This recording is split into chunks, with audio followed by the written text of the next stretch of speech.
मिट्टी के हैं। वो कैसा है, कहां है, कैसे मिलता है, किसने देखा है? ये प्रश्नवाचक चिन्ह पूर्ण रूप से हटाने के लिए अवश्य सुनिए जगत गुरु तत्वदर्शी संत रामपाल जी महाराज के अमृत वचन, सर्व पवित्र धर्मों के पवित्र शास्त्रों के आधार पर। तो पुण्यात्मा, उन महापुरुषों के इतिहास देख लो। नानक साहिब जी ने कितना बड़ा सिख समाज है, किसी को भी सतनाम नहीं दिया। मर्दाना और बाला उनके साथ रहा करते थे, दो पुण्यात्माएं, उनको भी ये नाम उन्होंने प्रदान नहीं किया, क्योंकि पता था ये बालक है, कहीं डिस्क्लोज कर देंगे और बात बिगड़ जाएगी, परमात्मा की आज्ञा की अवहेलना हो जाएगी और काल का दाव लग जाएगा। एक समय की कहानी आपको पता है, जैसे समुद्र, इसमें जन्म साखी के अंदर नानक साहिब जी की पवित्र जन्म साखी में मर्दाना और बाला का जो आंखों देखी हाल लिखे हुए हैं। एक समय मर्दाना और बाला ने प्रार्थना की कि भगवान, हे गुरुदेव, हमें श्रीलंका की सैर करा दो। नानक साहिब जी ने कहा कि आंखें बंद करो। आंखें बंद करी, समुद्र के किनारे खड़े थे। नानक जी ने कहा कि बच्चों, मेरे साथ आ जाना है समुद्र के ऊपर, लेकिन तुम वाहिगुरु वाहिगुरु करते रहो। नानक साहिब जी चल पड़े, सतनाम का जाप करते हुए, 2 अक्षर के सतनाम का। पीछे पीछे मर्दाना और बाला भी जा रहे हैं, वाहिगुरु करते हुए समुद्र पर ऐसे चल रहे हैं जल पर जैसे थल पर चला करते हैं। अब मर्दाना ने सोचा कि गुरुजी तो सतनाम के 2 अक्षर का जाप कर रहे हैं, तो वो भी उनकी सुन, और ये लीला थी मालिक की, नहीं तो ये बोल के सिमरन करने का नहीं है ये मंत्र। जानबूझ कर बोला उन्होंने बोला, मर्दाना ने नकल कर ली, वो भी बोलने लग गया, तब वो डूबने लग गया समुद्र में। नानक साहिब जी ने कहा कि मर्दाना, गुरु की नकल नहीं करा करते, आज्ञा का पालन करो और पुनः तुम वही बोलो, ये छोड़ दो, ये मंत्र मत बोलो। अब वो फिर लगा वाहिगुरु जपने, तो फिर ऐसे ही चल पड़ा समुद्र के ऊपर थल की तरह। अब पुण्यात्माओं, ये कोई वाहिगुरु कहने से समुद्र के ऊपर नहीं तरा, वो तो आदेश शक्ति थी नानक साहिब के वचन की, उससे चल रहे थे वो। अब जैसे पुण्यात्माओं, यह लीला देखो परमपिता परमात्मा की, ये कैसे काल के साथ आंख में चौनी खेल कर इस सतनाम को सुरक्षित रखवा गए।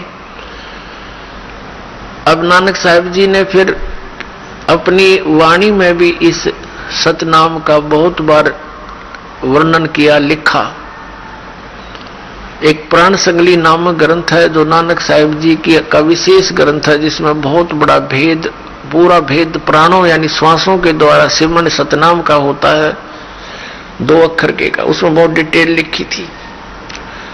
और उन्होंने एक राजा को दे दी थी, एक शिवनाभ नाम का राजा था, उसको सुरक्षित रखवा दी थी कि इसको रख देना, सुरक्षित रखना, किसी के हाथ ना पड़े, इस अनमोल धन को केवल तू ही सुरक्षित रख सकता है, ये मेरी बॉडी समझ लेना, ये मेरा शरीर जान लेना, अगर ये किसी को देना नहीं। उनका उद्देश्य ये था कि धीरे इसको वहां तक सुरक्षित रखें जब यो कलयुग की बिचली पीढ़ी आवे। फिर क्या हुआ कि 5वें गुरु अर्जन देव जी हुए सिख परंपरा में। उन्होंने जब ये वाणी का संग्रह करके इकट्ठा करके सब महापुरुषों की वाणी को एक कॉमन ग्रंथ बनाया कि महापुरुषों की वाणी सुरक्षित रहेगी, सब पढ़ा करेंगे, कलयुग में आने वाले समय में इनका काम आवेगी। तो उस समय उस प्राण संगली को भी देखा, लेकिन इन वाणियों को संग्रह करते समय एक विशेष ध्यान रखा गया कि कहीं इसके अंदर वो 2 अक्षर का नाम गुरु ग्रंथ साहिब में ना लिखा आ जाए, और आने वाले समय में और सिख लोग इनको पढ़ेंगे और जाप करने लग जाएंगे तो कहीं मर्दाना की तरह ये हानि ना उठा लें, भगवान की आज्ञा का, गुरुदेव की आज्ञा का उल्लंघन ना हो जावे। इस दृष्टिकोण से उन्होंने प्राण संगली से भी, प्राण संगली को जो पढ़ा अर्जुन देव जी ने, देखा उसमें तो बहुत ढेर सारे प्रमाण थे सतनाम के, तो उन्होंने यही उचित समझा कि कहीं गुरुदेव की आज्ञा की अवहेलना ना हो जा। और इसमें तो स्पष्ट लिखा है, विधि लिखी है, और हमारे सिख समाज को हानि ना हो जा, इसलिए उसने सारी की सारा ग्रंथ अच्छी तरह कपड़ों में पैक करके, आदर के साथ बहुत अच्छी तरह पैक करके और दरिया में बहा दिया, डाल दिया जल में आदर के साथ। तो किसी एक और भगत कोई खड़ा था, उसने प्रार्थना की, भगवान ये अनमोल वचन है गुरुदेव के, आपकी आज्ञा हो तो मैं रख लूंगा, मैं किसी को नहीं दूंगा, मैं इनको पढ़कर अपना आनंद मनाऊंगा।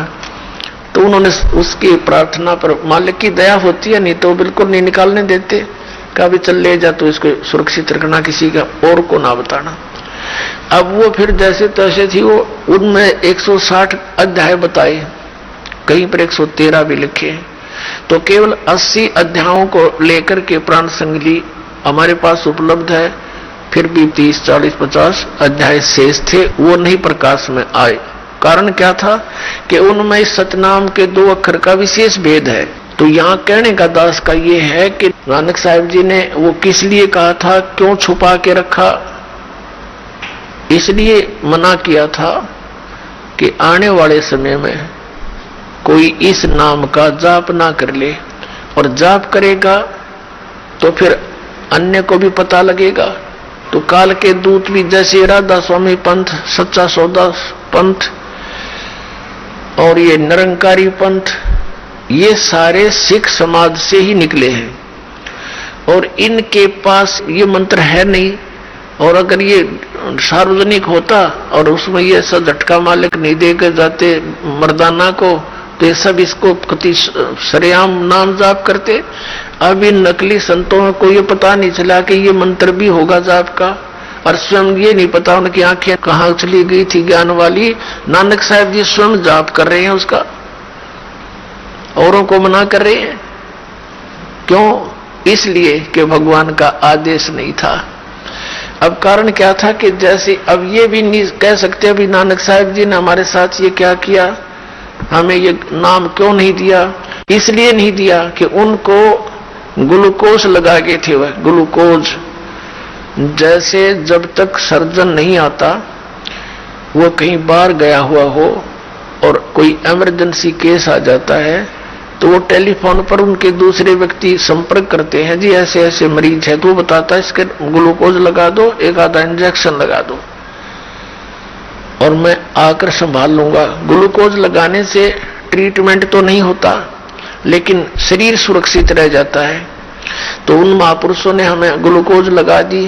किसी को तो बता दिया कि गीता जी का पाठ करो, किसी को बता दिया संतों की वाणी का पाठ करो, भंडारे करो, धर्म करो। ये ग्लूकोज लगा रखे थे और इनसे क्या होता रहा, मनुष्य जीवन कंटिन्यूस आता रहा, लेकिन मोक्ष नहीं हो सकता था इस प्रोसेस से।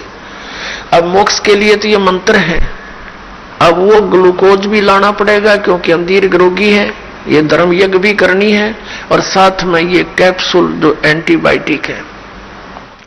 ये सतनाम के 2 अक्षर, आदि नाम का वो अक्षर, यानी ये 3 मंत्र का जाप आपको प्राप्त होगा, तो आपका जरा और मरण का ये रोग समाप्त होगा। अब जो प्रसंग चल रहा है, परमात्मा ने स्वयं आकर के लीला की और हमें बताया कि आप यहाँ जिस लोक में रह रहे हो, ये लोक रहने का नहीं है। तो आदरणीय गरीबदास साहिब जी ने कहा था, हम सुल्तानी नानक तारे दादू को उपदेश दिया और जात जुलाहा भेद नहीं पाया। वो कहां सीमा है कबीर हुआ, झांकी वे कबीर की नानक की तीवा, वह सिखा के गल पड़ी कौन छुटावे था। कि सतलोक का नजारा देखा, सत कबीर का, परमेश्वर का, सतपुरुष का सतलोक में, तो उसको देखकर जैसे न कहते न, वाह भाई वाह, ओ हो वाह वाह वाह, तेरे की कितना अच्छा है। अब कहते हैं वह सिखा के गल पड़ी कौन छुटावे था। एक भक्त है हमारा वहां रेलवे रोड पर उसकी दुकान थी छोटी सी, ये दास वहां बैठा था। ये सन 1994-95 की बात है। तो वहां एक खैतीलाल अरोड़ा वृद्ध सा व्यक्ति आ गया, भगत ने बैठा लिया, कहा जा बैठ जाओ अरोड़ा जी। उसने फिर हमारा परिचय दिया कि हमारे गुरुजी हैं, उसका भी परिचय दिया कि ये गुरुद्वारे के अंदर बहुत सेवा करी है इन्होंने। तो फिर मैंने कहा कि आप जी कौन सा नाम जाप करते हो? उस खैतीलाल अरोड़ा ने बताया कि मैंने 40 वर्ष तक गुरुद्वारे की सेवा की है और हम वाहिगुरु जाप करते हैं, वाहिगुरु। मैंने उनको दिखाया कि नानक साहब जी तो ये दूसरा नाम जाप करते थे, ये करने का बताया है। उन्होंने कहा नहीं, ये तो साढ़े गुरुआन करना सी, असी तो वाहिगुरु करना है। मैंने उनसे कहा भले आदमी, गुरुजी के पेट में दर्द हो जावे, जिन टैबलेट से जिस औषधि से उनको आराम होया, तो आप चेले ने भी वाई खानी पड़ेगी उस रोग में। तुम्हारा ये धोखा लग रहा है। ये इतना मुझे उस समय मालूम नहीं था कि ये कहानी ऐसे बनी हुई थी कि मर्दाना जी को उन्होंने इसलिए झटका दे दिया था कि आगे कोई इसने जाप ना कर ले। तो वो क्या कहता है, ये तो साढ़े गुरुआ न करना सी, असी नहीं करना सी।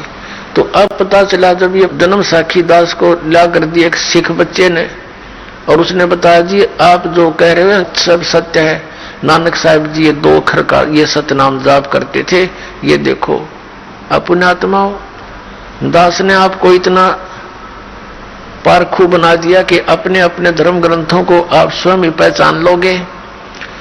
जैसे एक समय 2 सेठ थे, 2 भाई थे वो, और छोटे भाई के 2 पुत्र थे। वो छोटे भाई की मृत्यु होगी। अब उनके सामने बच्चे थे, वो 16-17 वर्ष के। सामने समस्या आगे के बिजनेस कैसे करेंगे बालक।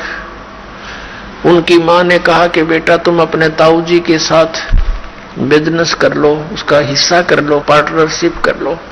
पैसे तो मेरे पास है नहीं बेटा, ये तेरे पिताजी के समय के कुछ लाल रखे हैं, इन लालों को अपने ताऊ जी को दे दो और ये कहीं इनको रख लेंगे, गिरवी रख करके उधार ले लेंगे पैसा। वो बच्चे अपने ताऊ जी के पास गए और कहा ताऊ जी हम आपके साथ बिजनेस करना चाहते हैं। उसने कहा ठीक है बेटा मेरे साथ कर लो। फिर उन बच्चों ने कहा कि मेरी माता कह रही है कि मेरे पास पैसे तो है नहीं, मेरे पिता के समय के कुछ लाल हैं, उनको आप रख लो। यूं कहकर वो लाल सामने रख दिए ताऊ जी के। तो उस सेठ ने देखा, कहा बेटा ठीक है, इनको बांध लो अच्छी तरह, तेरी मम्मी को दे आओ और कहना उसको सुरक्षित रखे, फिर समय आएगा तब ले लेंगे, आवश्यकता पड़ी, अभी तो मेरा उधार चलता है, चलो मेरे साथ तुम्हारा हिस्सा कर लेता हूं। बच्चों ने सोचा ठीक है भाई, लाल हमारे पास है, पैसे की कमी है ही नहीं।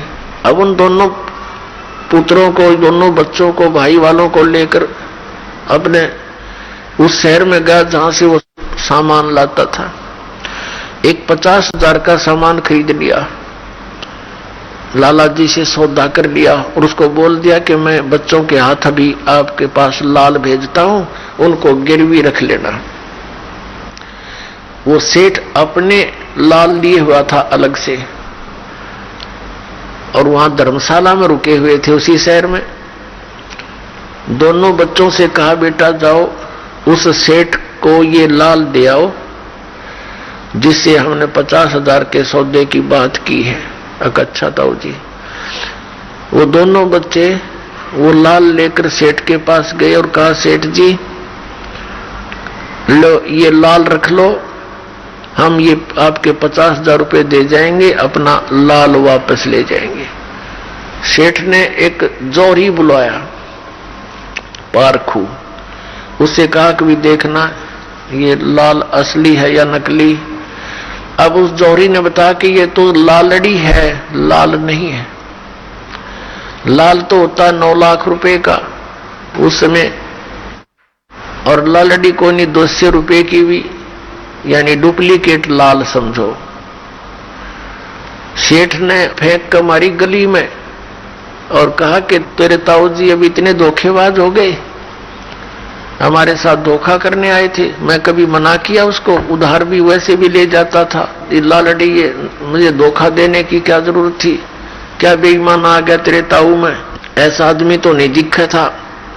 अब बच्चे सहम गए, घबरा गए और उस लाल को उठाकर ताऊ जी के पास आए और कहने लगे, ताऊ जी वो सेठ तो बड़ा निकम्मा आदमी है, हमारे लाल को गली में फेंक दिया। उसने एक व्यक्ति बुलाया, उसने उसको नकली बता दिया, लालड़ी बताई और उसने बाहर फेंक दिया। और कहने लगा, तेरे ताऊ जी ऐसे आदमी तो नहीं दिखे थे, धोखेबाज, आज कैसे नींद खराब होगी उनकी, हैं? लालड़ी दे दी, धोखा करे मेरे साथ। तब उस ताऊ जी ने कहा उस सेठ ने कि बेटा सचमुच ये तो लालड़ी है, ले अरे धोखा लग गया बेटा, लाल तो ये दूसरी जेब में था, ले ये देखा उनको, देख रहे भाई कितना अंतर दोनों में, हाँ है ना फर्क, कहा जी इसको तो बहुत अंतर है, ले ये दे के आओ। अब वो उस लाल को लेकर चले सेठ के पास, पुनः आए कि सेठ जी ये देखो कैसा है। उसने फेरो जोरी बुलवाया, उसने आते बता दिया कि हाँ ये है लाल, ओके है। तो तब उस सेठ ने कहा, देख जिससे उधार ली थी, देख देख बच्चों तुम्हें आंखें हो तो ऐसा होता है लाल। अब कहने का भाव था कि फिर वो बच्चे आए वापस, उस ताऊ जी ने तो उन बच्चों को लाल और लालड़ी की परख करानी थी, दोनों बराबर धरकर। सारी बात यह थी, सेठ जी अपने बच्चों को लेकर, भाई वालों को सामान लेकर के वापस आ गया जहाज से। घर आके अपने उन बच्चों से कहा, बेटा ऐसा करो, वो तेरी माँ के पास लाल रखे ना, हाँ जी, उनको ले आओ, किसी का उधार है वो दे देंगे और फिर छुड़वा लेंगे अपनों को। हाँ अभी गए ताऊ जी, वो बच्चे भागे गए अपनी माँ के पास। माँ ने कहा, आगे बेटा, आगे माता जी, अका जो रोटी खाओ भोजन पाओ। बच्चे कहने लगे, रोटी पात पीछे खाएंगे, पहले वो लाल दे माँ, जरूरत पड़ेगी ताऊ जी ने उनकी। अगले बेटा नो के नो रखे, सुरक्षित उठा के दे दी पोटली माँ ने। अब बच्चों ने सोची लाल है कि लालड़ी परखते कर ले, वह गिठड़ी उड़े खोल ली, वो पोटली में धर रहे थे और वो तो सारी लालड़ी थी। बच्चे कहने लगे, माँ इनमें तो लाल एक भी को नहीं। तो माता जी कहने लगी, बेटा मुझे तो पता नहीं, मैंने तन्नो सोचा तेरे पिताजी के समय के रखे हैं, वो कहीं लाल होंगे। अगर नहीं ये तो लालड़ी है, लाल तो 9 लाख रुपए का होता है, और या तो 200 रुपए की भी कोई नहीं। माँ वो उड़े पटक दी ठाके, तो भी बड़ी बोली है। तो बच्चे दोनों वापस आए और कहने लगे, ताऊ जी मेरी माँ ना बोली बाली है, बिल्कुल उसको पता को नहीं। और ताऊ जी वो लाल को नहीं, वो तो लालड़ी थी, सारी की सारी लालड़ी है, एक भी लाल नहीं उनमें। तो तब वो ताऊ जी कहता, बेटा जिस दिन तुम मेरे पास लेकर आए थे ना, ये उस दिन भी लालड़ी थी, और जब मैं कह देता ये लालड़ी है तो तेरी मां यूं कहती कि मेरे सिर पर धनी नहीं, आज इनका बाप को नहीं, हमारे चर लाला ने भी लालड़ी बताओ इसका ताऊ जी। तो बेटा आज तुमको मैंने इस योग्य कर दिया कि अपने लाल और लालड़ी को तुम स्वयं परख लोगे। तो इस आधार से वो सिख बच्चा उस जन्म साखी नानक देव जी की लेकर आया और बताया, जी आप जो बताते हो सचमुच ये नाम है सतनाम। और ये लिखा इसके अंदर, नानक जी ये मंत्र जाप करते थे। और दास ने तो पहले ही शुरुआत से इसी से कर रखी है। ये तो प्रमाण तो वेदों में, गीता जी में और गुरु ग्रंथ साहिब में, ये तो बाद में सामने आए हैं। पहले हमारा वेरी स्टार्ट से ये जो की तो प्रोसेस है, जो आज अन्य सदग्रंथों ने और महापुरुषों के उन एफिडेविटों ने आज समर्थन कर दिया कि जो साधना दास शुरू से दे रहा था वो आज तक नो की नो फाइनल है, वो सच साधना है। अब पुणात्मा आदरणीय गरीबदास साहिब जी ने कहा था कि हम सुल्तानी नानक तारे, दादू को उपदेश दिया और वो जात जुलाहा भेद नहीं पाया, काशी माए कबीर हुआ। जाखी वे कबीर की नानक की तीवा, वह सिखा के गल पड़ी कौन छुटावे था। अब या ईब छूटेगी।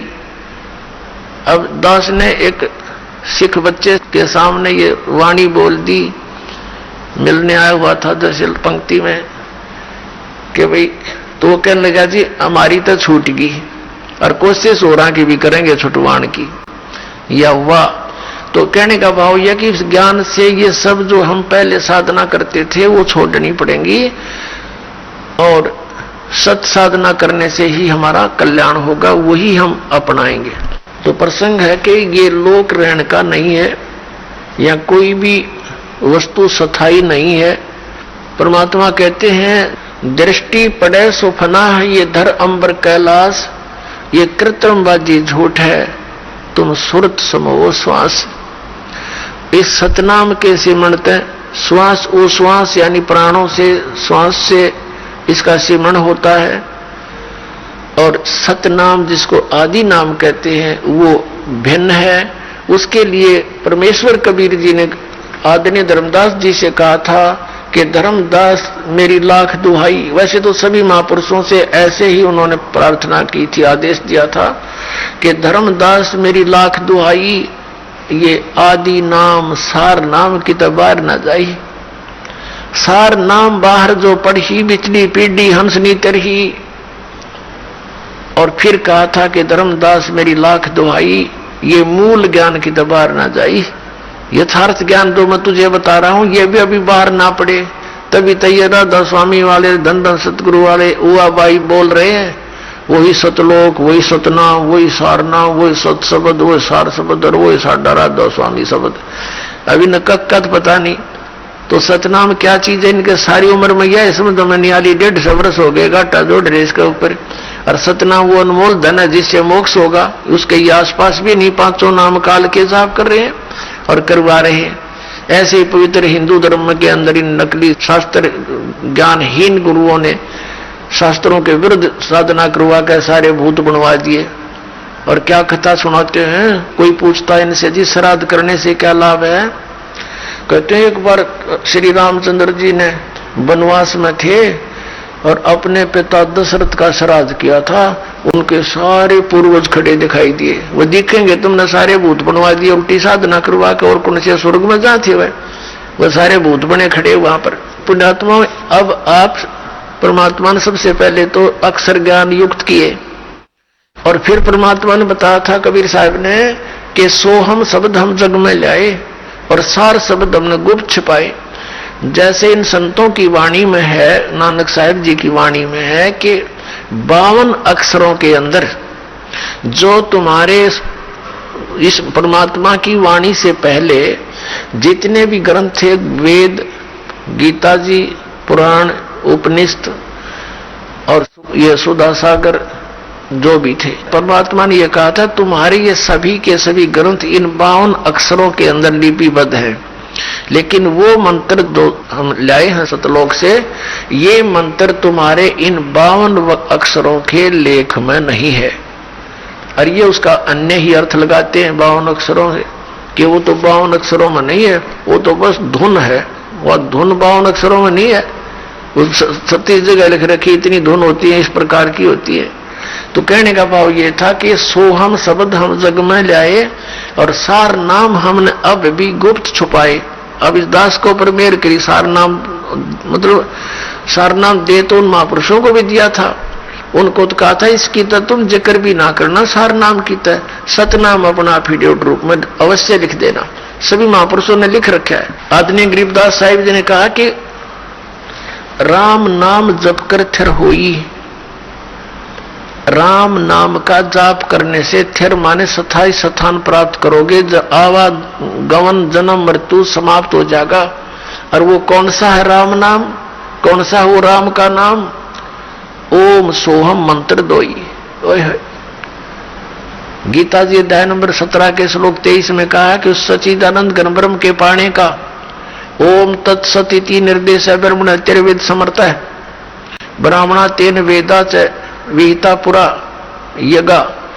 तो कहते हैं उस सच्चिदानंद घन ब्रह्म के पाने का इस 3 मंत्र की मजदूरी है, ये साधना है। ओम तो ये ब्रह्म का, काल का, और जो दूसरा मंत्र तत्व है वो सांकेतिक जो दास आपको बताता रहता है, ये दोनों मिलकर सतनाम बनता है, वो अक्षर पुरुष का है। और तीसरा मंत्र जो है वो परम अक्षर पुरुष का है, वो सार नाम है। अब सतनाम का अपने सत्र का काम है, सार नाम के बिना ये 2 मंत्र का जाप भी व्यर्थ है। जैसे कबीर साहब ने कहा कि सोहम जप मरे वृथा जन्म गंवाया, और सार नाम मुक्ति का दाता वह को भेद नहीं पाया। परमात्मा की नकल करके ये बहुत से लोग जैसे इस मंत्र का भी जाप अपने मंत्रों में जड़ने लगे सोहम को, जैसे तो परमात्मा ने कहा कि इस अकेले इस मंत्र से भी कोई लाभ नहीं होगा सोहम से, जब तक वो सार नाम नहीं मिलेगा। तो सतनाम भी यूजलेस है जब तक सार नाम नहीं प्राप्त होगा। जैसे ये धन सतगुरु वाले कुछ चतुरता दिखाई इन्होंने, अकाल मूर्त शब्द स्वरूपी राम सतपुरुष, ये 3 मंत्र अलग से जाप के शुरू कर दिए इन्होंने, क्योंकि इनको किसी ने टोक टाक दिया होगा कि तुम तो काल के जाप करते हो, बात करो सतलोक की। ये निरंकार ओंकार ज्योति निरंजन और ये सतनाम वगैरह कहते तो सारे काल के जाप हैं। तो इन्होंने ये 3 मंत्र का जाप शुरू कर दिया। अब कोई ये ना कहेगा तुम काल के जाप करो कोई बात भी बड़का खेल बना रखे हैं, नहीं से अनमोल जी उनको बर्बाद कर रहे हैं। अब क्या है, अकाल मूर्त शब्द स्वरूपी राम सतपुरुष, ये तो एक परमात्मा की उपमात्मक मंत्र है। सतपुरुष का अर्थ भी सत माने अविनाशी, जिसका नाश कभी ना हो, पुरुष माने परमात्मा। अकाल मूर्त भी वही जिसका काल कदे नहीं आओ, साकार परमात्मा का। शब्द स्वरूपी राम, शब्द खंड नहीं होता, उसका नाश नहीं होता, वो असली स्वरूप में वही परमात्मा है। शब्द स्वरूपी यानी अविनाशी रूप साकार परमात्मा। तो उस अकाल मूर्त शब्द स्वरूपी राम और सतपुरुष के ये से कहने से नहीं मिलेगा। जैसे जल पानी नीर कहता रहे, उस जल पानी, जल को चाहे पानी कह लो चाहे नीर कह लो, एक ही बहुत है। उसको तो हमने प्राप्त करना है। वो कहाँ है? पृथ्वी के अंदर है। पता लग गया पृथ्वी के अंदर जल है और उसकी कितनी आवश्यकता है हमें, तो उसके लिए प्रोसेस अलग है, प्रोसीजर नहीं आ रहा है, हैंडपंप लगाना पड़ेगा। तो ये सतनाम समझो। अब आपको प्रथम मंत्र दिए जाते ना 7, ये तो समझ ले ये पाइप पुइप खरीद के लानी है इस खातिर।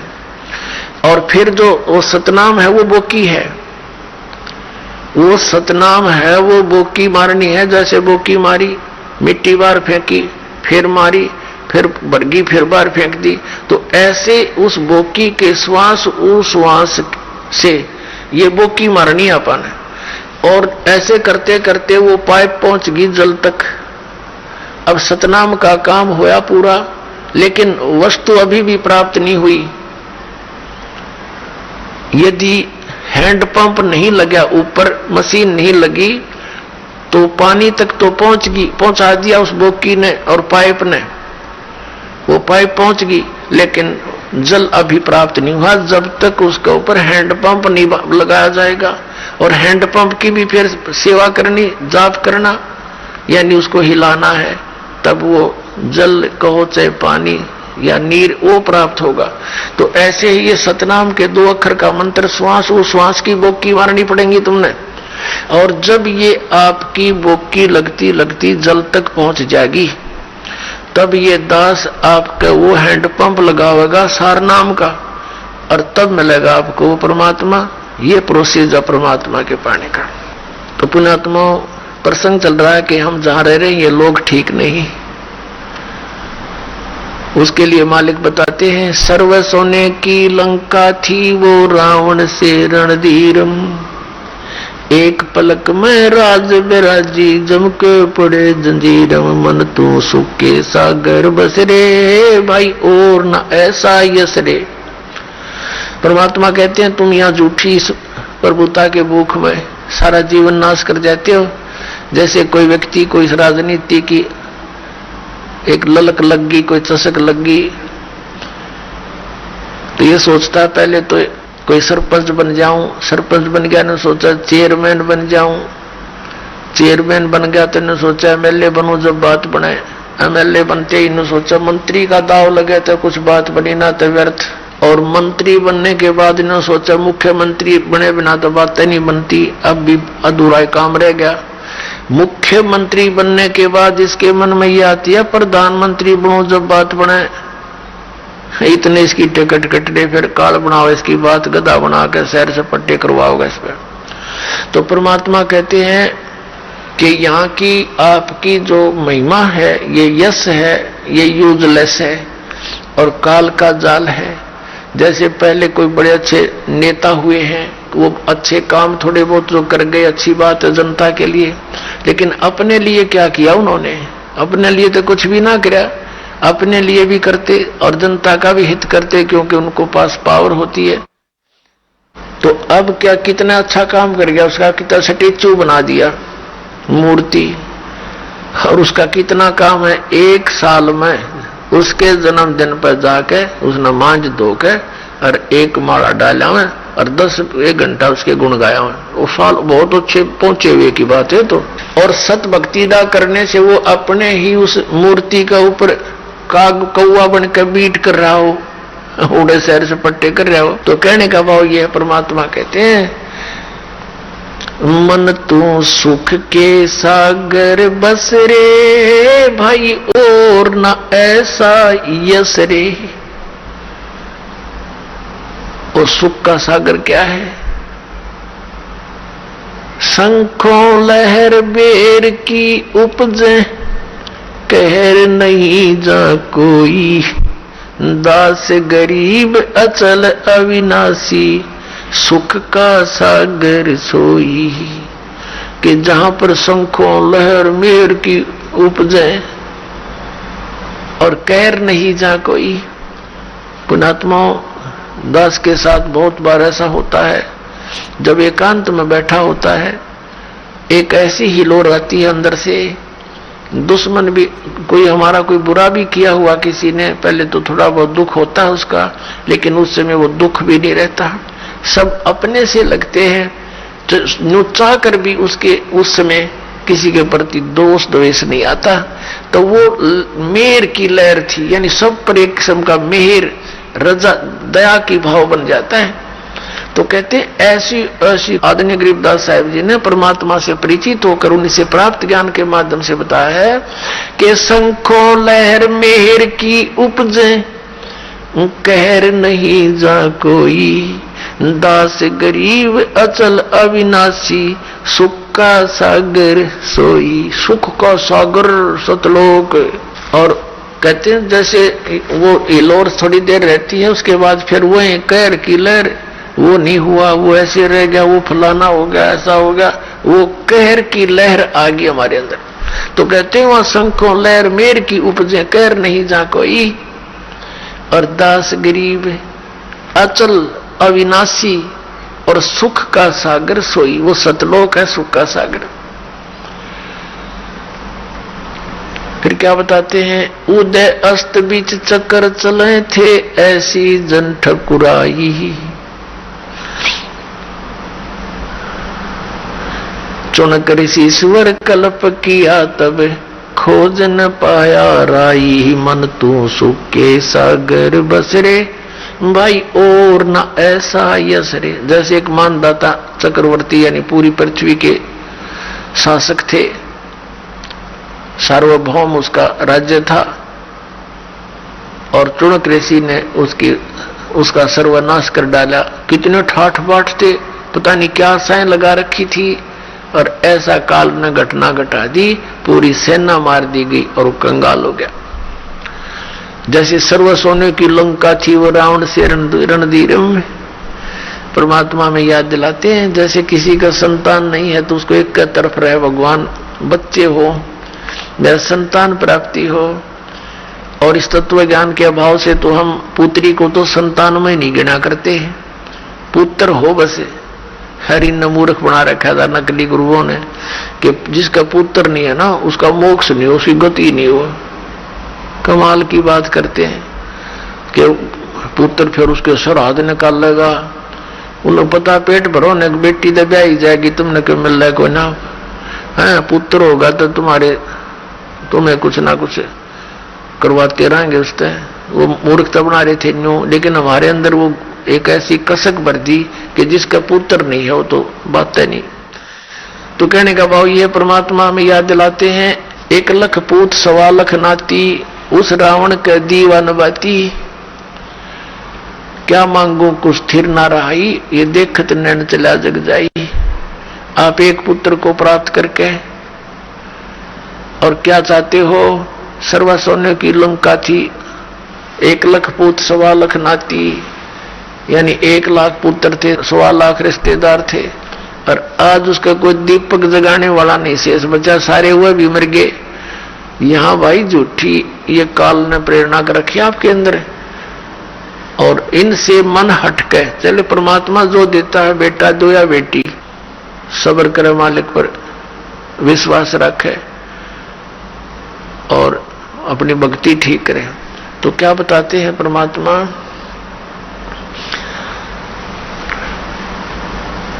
कि तुम यहां इस काल के लोक में कितने दुखी हो और कितनी बार तुम्हारा जन्म मृत्यु हो चुका है। क्या बताते हैं, कोटि जन्म तन भर मत होगे, कुछ ना हाथ लगा रे, कुकर सुकर खरबया बोरे, कौआ हंस बुगारे। कोटि जन्म तू राजा की न्या, मिटी न मन की आशा, भिक्षुक होकर दर दर घूम्या, मिलान निर्गुण रासा। इंद्र कुबेर ईश की पदवी, ब्रह्मा वरुण धर्मराया, विश्वनाथ के पुर को जाकर तू फिर भी वापस आया। असंग जन्म तन मरता होगे, जीवित क्यों न मरे रे, 12 मद महल मठ बोरे, बोर न दे धरे रे। दोजक भिष्ट सभी ते देखे, राजपाट के रसिया, 3 लोक से तरपत नाही, ये मन भोगी खसिया। सतगुरु मिले तो इच्छा मेटे, पद मिल पदे समाना, चल हंसा उस लोक पठाऊं, जो आद अमर अस्थान। 4 मुक्ति जा चंपी करती, माया होरी दासी, दास गरीब अभय पद पर से, वो मिले राम अविनाशी। आदरणीय गरीबदास साहिब जी को परमात्मा सतपुरुष कबीर परमेश्वर स्वयं सतलोक से आकर के गांव छुड़ाने के जंगल में, जहां वो गौवें चरा रहे थे, 10 वर्ष के बालक और साथ में और भी बहुत से बड़े आयु के पाली गवाले थे। तो वहां परमात्मा जिंदा बाबा का रूप बना करके एक यात्री की तरह आ रहे थे, सतलोक से आकर उतरे, ऐसे चलते दिखाई दिए। बच्चे वहां खाना खा रहे थे। तब परमात्मा को देखकर साधु संत में बड़े बड़े पाली थे गवाले, और सबसे छोटा गरीबदास जी थे, बालक 10 वर्ष का। सभी ने प्रार्थना की, महात्मा जी भोजन पालो, भोजन पालो, आ जाओ बैठो। परमात्मा ने कहा जिंदा बाबा के रूप में कि बच्चों, भोजन तो मैं अपने गांव में खा के आया हूं। आपका गांव कौन सा है? पालियों ने पूछा कि सचखंड सतलोक है मेरा गांव। कितनी दूर है यहां से? कि 16 शंख कोस की दूरी पे।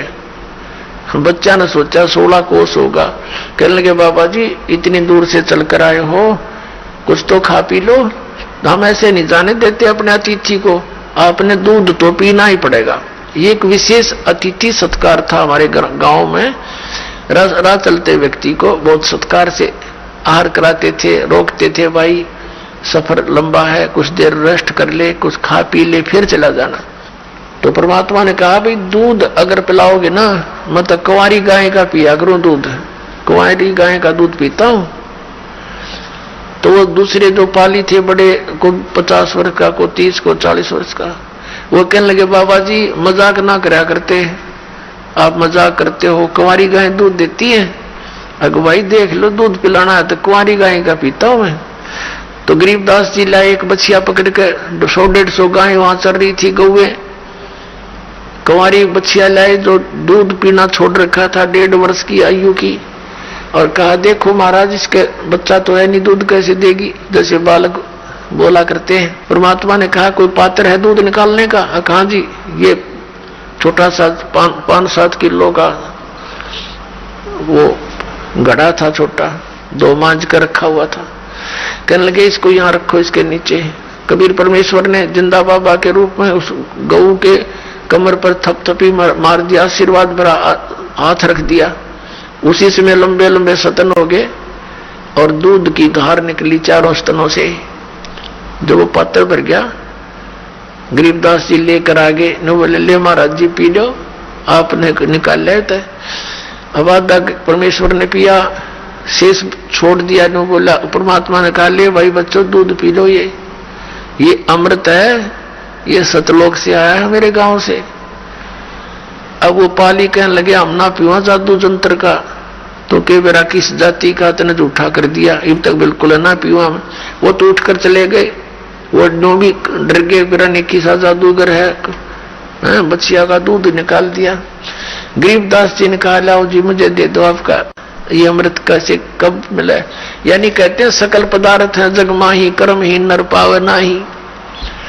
फिर गरीबदास जी को परमात्मा सचखंड लेकर गए थे, पूरे सतलोक से सौर व्यवस्था से परिचित करवाए, जैसे आदरणीय नानक साहिब जी को साथ लेकर गए थे। ऐसे इन महापुरुषों को जिसके आपको दास शुभ नाम गिनाता है, इनके साथ सबके साथ ऐसी ही लीला की थी। आदरणीय गरीबदास साहिब जी को मृत जान लिया था और चिता पर रख दिया था।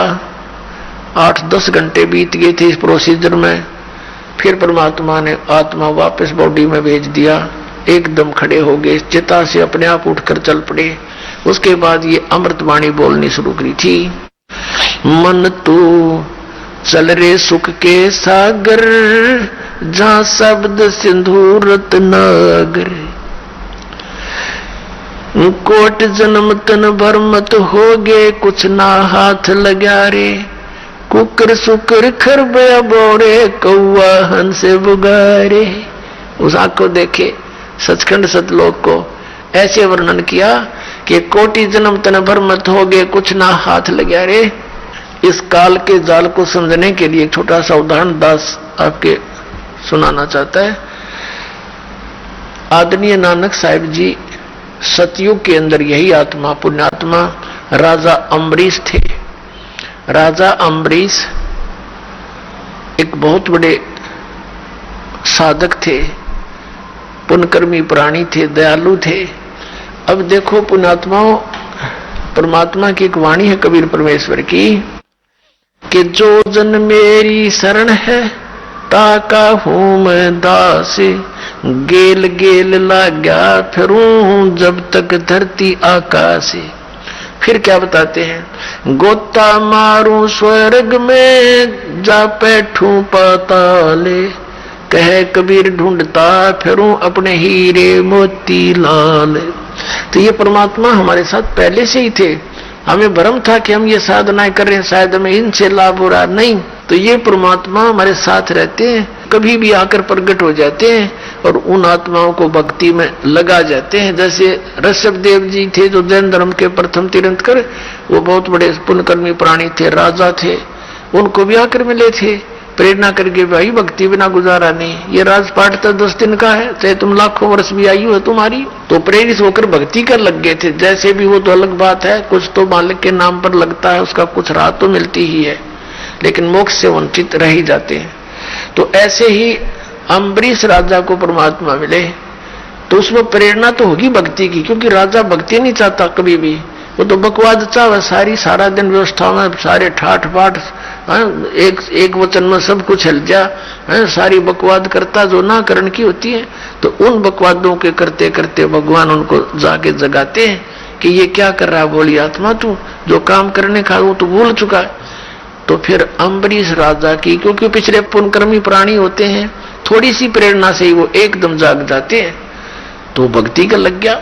लेकिन परमात्मा वाले ज्ञान को ना स्वीकार किया, उन ऋषियों वाले ज्ञान से ही प्रारंभ कर दिया। चलो वो भी अच्छी बात, क्योंकि ब्रह्म तक की साधना से भी कुछ तो राहत मिलती ही है, पर मोक्ष फिर भी नहीं होता। तो राजा अम्बरीश इतने जबरदस्त ढंग से भक्ति करने लगे, सच्चे भाव से, विनम्र भाव से। दुर्वासा एक बहुत बड़ा सिद्ध पुरुष हुए हैं, उनके सामने उनकी फुकाड़ में कहते हैं घास भी जला करता था, और राजा अम्बरीश के दरबार में उसने माथा टेक दिया था उनकी भक्ति के शक्ति के सामने। ऐसी भक्त थे। उसके बाद वही आत्मा राजा जनक हुए। राजा जनक शादीशुदा थे, कई सैकड़ों रानियां थी, हजारों की संख्या में लिखा उनकी रानियां थी, और फिर भी भगत, दृढ़ भगत थे। उनको भी परमात्मा मिले थे। ताकि ये क्या कर रहा भक्त, भक्ति बिना गुजारा नहीं। तो उसको इतनी प्रेरणा हुई, वो भक्ति में जबरदस्त ढंग से लगा। और ये सुखदेव नाम के ऋषि जो गर्भ से ही सिद्धि युक्त जन्म लेकर आया था, आकाश में उड़ जाता था, तो स्वर्ग में जाने के बाद भगवान विष्णु ने उससे कहा था सुखदेव से कि सुखदेव, बगैर गुरु के मोक्ष नहीं हो सकता। ये तेरी बैटरी थोड़े से दिन में डिस्चार्ज हो जाएगी, डाउन हो जाएगी, तो फिर पशु बनेगा, जाइए गुरु बनाइए। तो कहने का भाव, ये ज्यादा लंबा ना करके चैप्टर हम संक्षेप में सुनाते हैं। तो उस ऋषि ने भी राजा जनक से उपदेश लिया था, जब उसका कल्याण हुआ। अपने आत्माओं, काल का जाल कितना भयंकर है। राजा जनक के इतिहास में लिखा है कि उसने बहुत बड़े बड़े यज्ञ किए, गौएं दान करी, ऋषि महर्षियों को एक एक दिन में करोड़ों गौएं दान करी, लाखों, और उनको उनके साथ में कपड़े दान किए, भोजन भंडारे करवाए। तो इतने पुण्य इकट्ठे कर लिए। जब वो जाने लगा संसार छोड़कर राजा जनक जी, तो विमान में बैठकर जावे थे। परमात्मा कहते हैं आए हैं सो जाएंगे ये राजा रंग फकीर, एक सिंहासन चढ़ कर चले और एक बंदे जात जजीर। एक तो परमात्मा के विमान में बैठ कर जाएंगे जो भक्ति कर रहे हैं, और जो भक्ति नहीं करते उनको यम के दूत अपराधियों की तरह बांध कर ले जाएंगे। जाना तो सबने है, लेकिन जाने जाने में कितना अंतर है। अब विमान में बैठ करके राजा जनक जा रहे थे, रास्ते में एक नरक आवा था। उस नरक के अंदर 12 करोड़ आत्माएं, जीव अपने पाप कर्मों का दंड भोग रहे थे। हाहाकार मच रहा था, रुदन मचा रहे थे, रो रहे थे। राजा जनक ने जहाज के पायलटों से कहा कि भी विमान रोको। उन्होंने विमान रोक दिया कि ये रोने की आवाज कैसे आ रही है, कहां से आ रही है, पता करो। उन्होंने बताया जी यहाँ पर एक नरक है, इसके अंदर बहुत सी आत्माएं अपने कर्मों का दंड भोग रही हैं, वो रो रही हैं। राजा जनक ने कहा कि इनको छोड़ दो। अब उन पार्षदों ने बताया कि राजन, अब यहाँ आपका हुक्म नहीं चलेगा, यहाँ तो धर्मराज का हुक्म चलता है। कहने लगे धर्मराज से मेरी बात कराओ। अब उन्हें संदेशा दिया, धर्मराज वहीं आ गए और कहा बोलो क्या बात है।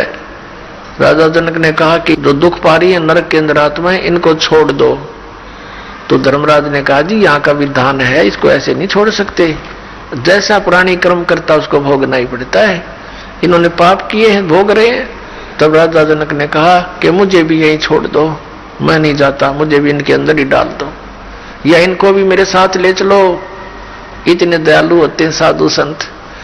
अब धर्मराज ने एक अल्टरनेट निकाला कि जी ऐसे करो, आप अपने कुछ पुण्य इनके संकल्प कर दो, इनको दे दो, उस पुण्यों के प्रभाव के कारण हम इनको वहां ले जा सकते हैं। राजा जनक ने आओ देखा ना ताव देखा, दयालुता के कारण अपने 50% पुण्य दान कर दिए। तो उन्होंने बिठा कर विमान में, वो तो ये तो एक होटल वाले हैं, ये यहाँ का राजा, यहाँ का भगवान थे, उनको बिठा कर दूसरे विमान में और उनके साथ ही स्वर्ग में भेज दिए। अपने आत्मा विचार करो, हम कितने ठगे जा रहे हैं, कहाँ भटक रहे हैं। अब जब तक राजा जनक के द्वारा दिए गए वो पुण्य उनके रहेंगे 12 करोड़ उन आत्माओं के पास, तब तक वो स्वर्ग में रहेंगे। स्वर्ग में उनका समय पूरा होते ही उन पुण्यों का तुरंत फिर उस नरक में आएंगे अपने पिछले पाप भोगने के लिए। पाप तो शेष उसके। और उधर से राजा जनक को ठग दिया, 50% डिस्चार्ज करवा दिया, वहीं पर उसका खत्म करवा दिया पुण्य। अब वही पुण्यात्मा स्वर्ग का समय भोग कर अब कलयुग के अंदर आदरणीय नानक साहेब जी के रूप में ये कालूराम मेहता खत्री के घर पे हिंदू परिवार में जन्म हुआ। और पहले तो हजारों की संख्या में नौकर होते थे, और फिर वही आत्मा एक सुल्तानपुर के राजा के यहाँ नौकर लगे आकर के, ये काल हमारे साथ ऐसे धोखा करता है। और वो परमात्मा कहता है, गोता मारू स्वर्ग में जा बैठूं पाताल, कहे कबीर ढूंढता फेरूं अपने हीरे मोती लाल। जो जन मेरी शरण है ताका हूं मैं दासे, साथ साथ लाग्या फेरूं जब तक धरती आकाशे। वो परमात्मा सतयुग में भी उनसे मिले उस आत्मा से, फिर परमात्मा भक्ति पर लगा गए, त्रेता में भी मिले फिर भक्ति पर लगा गए कि इनके भक्ति आस्था ना खत्म हो जावे। कितने दयालु हैं। फिर आकर मिल गए सुल्तानपुर में बेई नदी के पास, और फिर सचखंड में लेकर सारी व्यवस्था दे करके अब फिर पारे कर दिए। कहते हैं जब लग धरती आकाश उसके साथ रहूंगा, पार करके छोड़ूंगा तुमको। लेकिन हमने थोड़ा सतर्क होना पड़ेगा इस काल के सारे जाल को समझकर। अब क्या बताते हैं, कोट जन्म तन भरमत होगे, कुछ ना हाथ लग्या रे, कुकर सुकर खरबया बोरे, कौआ हंस बुगारे। कोटि जन्म तू राजा की ना मिटी न मन की आशा, भिक्षक होकर दर दर घूम लिया मिला न निर्गुण रासा। ऐसा भी साधक हुआ कि घर त्याग कर चला गया, जंगल में वन में जा बैठा। एक बार भिक्षा ले आता शहर किसी गांव से जा करके, उसको 2-3 दिन तक सुखा कर रोटियों को उसको भिगो भिगो कर खाता रहा। लेकिन उस तप से उन साधनाओं से तू राजा बन गया, फिर भिखारी बन गया, फिर 84 लाख योनियों में भटकता रहा। तुझे ये वास्तु तत्व ज्ञान नहीं मिला। कोट जन्म तू राजा की ना मिटी न मन की आशा, भिक्षुक हो कह दर दर घूम्या, ये मिला न निर्गुण रासा। ये वस्तु नहीं मिली जिस कारण से। कोट जन्म इंद्र कुबेर ईश की पदवी, ब्रह्मा वरुण धर्मराया और विष्णुनाथ के पुर को जाकर भी तू फिर भी वापस आया। अब ब्रह्मा विष्णु महेश भी नासवान, इनके पुजारी तो ऑटोमेटिक फिर जन्म मृत्यु के अंदर। फिर ब्रह्म सर्वपुरुष ज्योति निरंजन, ये भी नासवान। गीता अध्याय नंबर 2 श्लोक नंबर 12, अध्याय नंबर 4 के श्लोक नंबर 5 और 9 में, गीता अध्याय नंबर 10 के श्लोक नंबर 2 में ये खुद कहता, अर्जुन तेरे और मेरे बहुत जन्म हो चुके, तू नहीं जानता मैं जानता हूं। तो ये ब्रह्म ये काल श्री कृष्ण जी में प्रवेश करके गीता जी का ज्ञान दे रहा है। अब ये भी नासवान। और गीता जी अध्याय नंबर 15 के श्लोक नंबर 16 और 17 में लिखा है कि 2 पुरुष, क्षर पुरुष और अक्षर पुरुष, ये और इनके अंतर्गत जितने प्राणी हैं सभी नासवान हैं। जीवात्मा किसी की नहीं मरती। गीता जी अध्याय नंबर 15 के श्लोक 17 में कहा कि उत्तम पुरुष है तो अन्य परमात्मा इति उदाहरत है। यह लोग तरमाविष्य विवर्ती अवैश्वर है कि वो उत्तम पुरुष तो इन दोनों पुरुषों से, क्षर पुरुष और अक्षर पुरुष से कोई और है, वही वास्तव में अविनाशी है, वही सबका धारण पोषण करता है, सबका पालक है, वही सबका जनक है। तो वो परमात्मा तो अविनाशी वास्तव में वो है। सर्वपुरुष ये ज्योति निरंजन है, इसके 21 ब्रह्मांड हैं।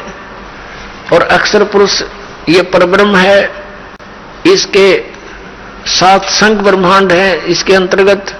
और परम अक्षर ब्रह्म ये कबीर साहब है, सतपुरुष है, ये सब का ओवरऑल कंट्रोलर है, असंख्य ब्रह्मांडों का स्वामी है। ये वास्तव में अविनाशी भगवान है। तो क्या बताया है कि इंद्र कुबेर ईश की पदवी, यानी स्वर्ग का राजा भी बने तुम अपने पुण्य कर्मों से, पुनक्षीण होते फिर नरक में भी गए, 84 लाख योनियों में भटकते रहे। इंद्र कुबेर ईश की पदवी, ब्रह्मा वरुण धर्मराया और विष्णुनाथ के पुर को जाकर तुम फिर भी वापस आया। तुम विष्णु के लोक को सबसे उत्तम मानते हो, वहां गए हुए प्राणी भी वापस आते हैं। ब्रह्मलोक में गए हुए प्राणी भी जन्म मृत्यु में। तो गीता जी अध्याय नंबर 15 के श्लोक नंबर 4 में कहा कि तत्वदर्शी संत की प्राप्ति के पश्चात परमेश्वर के उस परम पद की खोज करनी चाहिए, जहां जाने के बाद साधक फिर लौटकर कभी संसार में नहीं आता।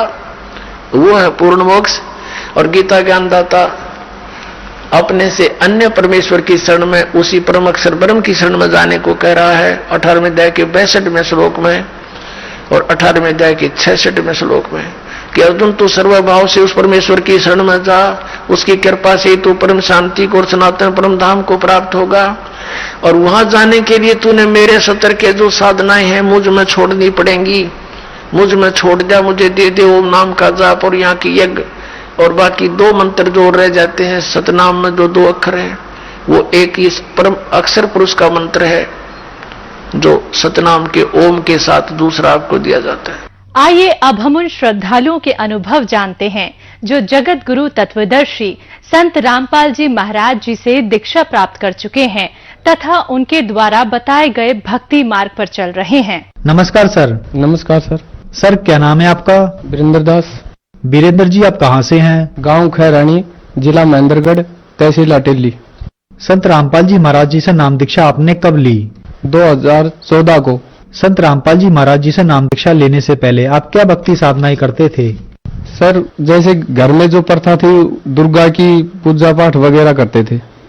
तो फिर आप संत रामपाल जी महाराज की शरण में कैसे आए? सर 2013 की बात है, मेरे साथ का एक लड़का मिलिट्री में था, वो अचानक खत्म हो गया। तब मैंने सोचा कि अपना भी समय आ गया। तब मेरा एक भगत भाई गांव में है, उससे पूछा भाई, वो बोला मैंने संत रामपाल जी महाराज से नामदान लिया है। तो मैं बोला यार मुझे भी ले चल। तब मैं 2014 में उसके साथ बरवाड़ा गया और वहां मैंने नामदान लिया। सर संत रामपाल जी महाराज से नाम दीक्षा लेने के बाद आपको क्या लाभ प्राप्त हुए? हाँ सर मुझे लाभ, एक तो मेरी जिंदगी बची सर। मैं सुबह उठ के अटेली जा रहा था तो मैं रास्ते में मुझे नींद आ गई। मैं फर्स्ट नाम भी ले रहा था, संत रामपाल जी महाराज ने जो नाम दिया था, तो मुझे नींद आ गई। मैं 5 किलोमीटर सोता हुआ चला गया नींद में ही, तो पेड़ से जाके गाड़ी टकरा गई और गाड़ी खत्म हो गई और मेरे थोड़ी सी पैरों पे खरोच आई। और पहला तो मुझे ये फायदा हुआ सर संत रामपाल जी महाराज की कृपा से। दूसरा फायदा ये हुआ 2017 में मेरे पापा बीमार हो गए, तो अचानक हम भात लेके गए हुए थे। संत रामपाल जी महाराज से मैंने नाम भी ले रखा था। रास्ते में पेशाब बंद हो गया तो वहां भात तो नहीं दिया गया। मैं पापा को लेके वहां चला गया, वहां उन्होंने बताया भाई पेशाब बंद है। तो वहां से मैं झूठ गया, वहां से पेशाब, तो वहां चीरा वगैरह लगा दिया। फिर मैं नारनौल आया, यहाँ चेकअप वगैरह करवाया। तब उन्होंने कहा भाई आपके पापा के कैंसर है।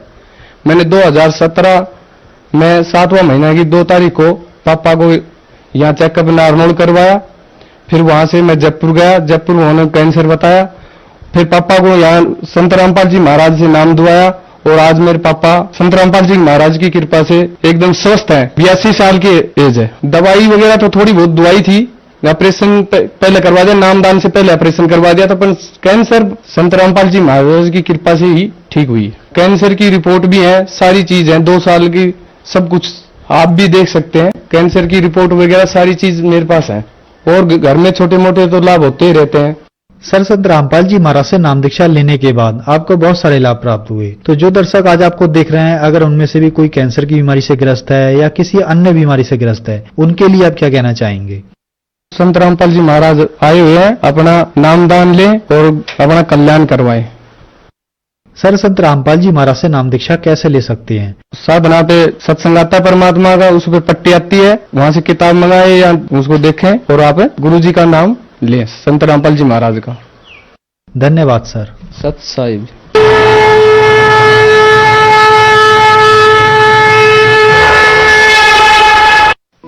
आप सुन रहे थे जगत गुरु तत्वदर्शी संत रामपाल जी महाराज के मंगल प्रवचन। अधिक जानकारी के लिए संपर्क करें 8